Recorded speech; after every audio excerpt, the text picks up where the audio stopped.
विश्वासघाटे के बीच supreme court ने कहा सभी राज्य बार काउंसिलिंग चुनाव होंगे। सेवानिवृत्त हाईकोर्ट न्यायाधीशों की निगरानी में विस्तृत रिपोर्ट।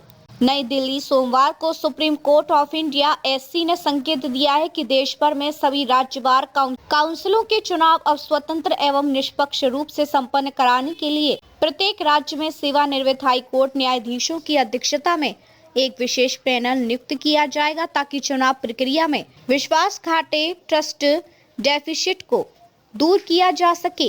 पीठ, जिसमें शामिल थे सूर्यकांत और जोय माल्या बागची, ने कहा कि न केवल bar council of India BCI के साथ बल्कि राज्य बार काउंसिलिंग के साथ भी विश्वास की कमी है, इसलिए स्वतंत्र चुनाव पैनल की व्यवस्था करनी होगी। सबसे बड़ी मुश्किल यह है कि बार काउंसिलों के चुनावों को उन्होंने दुनिया के सबसे कठिन चुनाव तक बताया।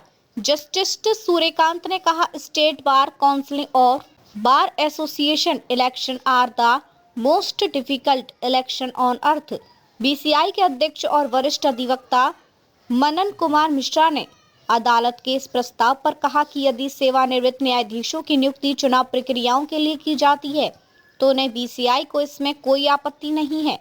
पृष्ठभूमि एवं कारण, सितंबर 2025 में एससी ने स्पष्ट निर्देश दिया था कि राज्य बार काउंसिलों के चुनाव 31 जनवरी 2026 तक कराए जाने चाहिए।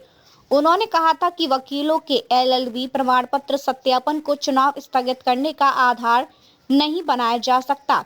31 अक्टूबर को पीठ ने बीसीआई को निर्देश दिया था कि पंजाब एवं हरियाणा बार काउंसिलिंग के चुनावों की अधिसूचना जारी करें और 31 दिसंबर 2025 तक चुनाव करा लें। इसके साथ साथ उत्तर प्रदेश बार काउंसिलिंग के चुनाव के लिए 31 जनवरी 2026 तक का समय तय किया गया। सुनवाई में यह भी सामने आया कि 9 अक्टूबर को दिल्ली बार काउंसिल ने चुनाव की तारीखें घोषित की थी, लेकिन अगले दिन 10 अक्टूबर को बीसीआई ने उस निकाय को भंग कर दिया था। इस तरह अदालत को यह आभास हुआ कि मौजूदा प्रक्रिया में बाधाएं व विवाद मौजूद है। क्या बदलेगा? प्रत्येक राज्य में अब चुनाव प्रक्रिया के लिए एक स्वतंत्र पैनल बनेगा जिसका अध्यक्ष सेवानिवृत्त हाईकोर्ट न्यायाधीश होगा।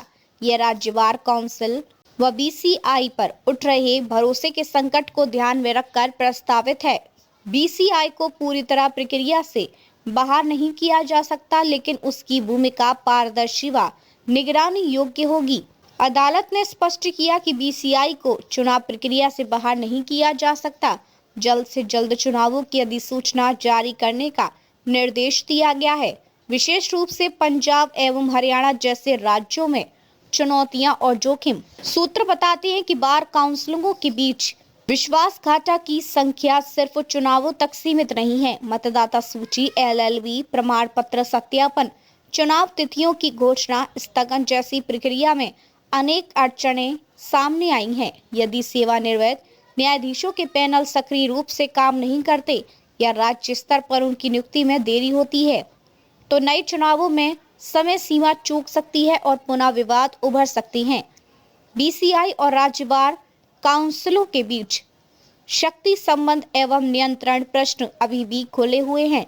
एससी का यह निर्णय बार काउंसिलों के चुनावों पर लंबे समय से चले आ रहे सवालों को नियंत्रित करने की दिशा में एक महत्वपूर्ण कदम है। यह सिर्फ प्रक्रियात्मक परिवर्तन नहीं है, न्याय, विपणन एवं वकील संघों की स्वायत्तता, परिषदों में जवाबदेही व भरोसेमंद निर्वाचकीय व्यवस्था की ओर संकेत है। यदि इस नए मॉडल को समयबद्ध, निष्पक्ष व पारदर्शी रूप से लागू किया जाए तो यह वकील प्रवेश व्यवस्था, परिषद संस्थाओं की विश्वसनीयता और समूचे वकालती समुदाय के हित में साबित हो सकता है।